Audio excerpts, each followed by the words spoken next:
આજે નવરા હતા એટલે નીકળી જા મહુવા રખડવા માટે. તો સવારમાં નાઈ ધોઈને નીકળી જા બે ભાઈ મહુવા જવા માટે.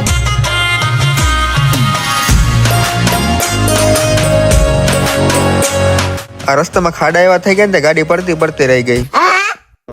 પછી આવી ગયા કારખાને આવીને જોયું તો આ બધા નાસ્તો કરતા હતા. પછી આપણે પણ ઠપકાર મફત નો નાસ્તો ને આ બધા છે ને ત્રણ વાર લઈ આવ્યા ને તો હજી નથી ધરાતા. इस सज्जन को क्या तकलीफ है भाई? પછી ભાઈબંધ ભાઈ થોડી ઘણી વાર ઓફિસમાં બેઠા અને પછી નીકળી ગયા મહુવામાં રખડવા માટે. ને રખડતા આવી ગયા આપણા ભાઈની દુકાને આવી એટલે ભાઈ આપણને ક્યારે સોડા પાયા વગર નથી જવા દેતા. અને પછી મંગાવી મનીષભાઈ સોડા. તમે મનીષભાઈ ને કોણ ઓળખો છો ને કોમેન્ટ કરજો. ચાલો મિત્રો તમારે સોડા પીવી હોય તો પછી કહેતા નહીં કીધું નહીં એમ. તો હમણાં દિવાળી આવે છે ને તો આપણે કરવાનું તો ઘરે કલર એટલે એના માટે લઈ લીધી એક પીસી અને પછી નીકળી ગયા પાછા ઘર તરફ. તો મિત્રો આજે છે ધનતેરસ એટલે મહુવામાં ટ્રાફિક જ કઈક ગજબની છે. આજ ઘરે જતા હતા ને પાછા ભાઈ ભેગા થઈ ગયા. આજે ખબર નહીં દિવસ કી બાજુ લેવી ગયો. આજે ઘરે આવીને જમરૂખડી જોયું તો આપણને એક જમરૂખ જોવા મળ્યું. તો આવડી મોટી જમરૂખડી થી પહેલી વાર આપણને આ જમરૂખ ખાવા મળશે. ચાલો હું આ જમરૂખ ખાઉં ત્યાં સુધી તો આઈડી ફોલો ન કરીને ફોલો કરી નાખજો. વિડીયો લાઈક ન કરીને તો લાઈક કરી નાખજો. તો મળીએ બીજા એક વિડીયોમાં.